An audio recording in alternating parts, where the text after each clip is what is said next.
You're about to walk into a year that won't tolerate the version of you that's been surviving instead of living. And that's not a threat. It's a warning wrapped in mercy. Here's the truth most people are afraid to say out loud. The reason your life hasn't changed isn't because God hasn't moved. It's because you've been negotiating with the very things He's been asking you to release. You've been calling it patience, calling it timing, calling it being realistic. But deep down, you know it's fear. You've grown comfortable with what drains you. You've learned how to survive in places that were only meant to be temporary. And now, comfort's become your cage. That's why something feels off lately. Not wrong, just heavy. Like something inside you knows a shift is coming, but you keep resisting it. That tension isn't anxiety. It's alignment trying to happen. Here's the part that might sting. God is not trying to improve your old life. He's trying to end a version of you that can't go where He's taking you. And that's terrifying because endings feel like loss before they feel like freedom. Every major transformation in Scripture started with discomfort. Abraham had to leave what was familiar. Moses had to confront what he feared. Peter had to face the truth about himself before he could lead anyone else. None of them were given clarity first. They were given a choice. And that's where you are now. You keep asking for certainty, but God is asking for surrender. You keep asking for peace, but you're holding on to what keeps stealing it. You keep asking for direction while avoiding the decision already sitting in front of you. And here's the hard truth.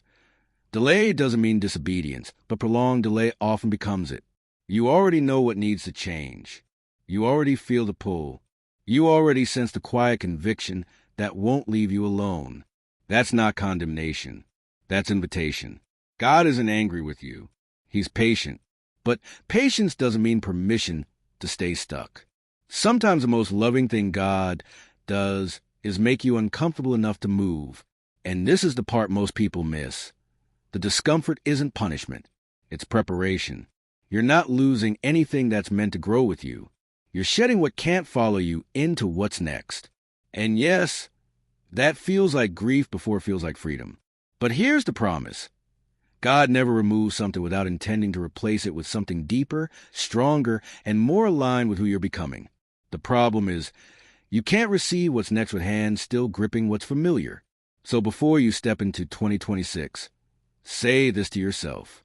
I will stop negotiating with what God has already made clear. I will stop calling fear wisdom. I will stop delaying obedience just to feel safe. I will trust that letting go is not losing control. It's choosing alignment. Let that sit with you, because the version of you that's coming doesn't need more effort. It needs more surrender. You're not behind. You're not forgotten. You're being positioned. And the moment you release what no longer belongs in your life is the moment everything begins to make sense. Now ask yourself this, and don't rush the answer. Where am I still holding on to that God already asked me to release? Because once you let that go, you won't just enter a new year. You'll step into who you were always meant to become.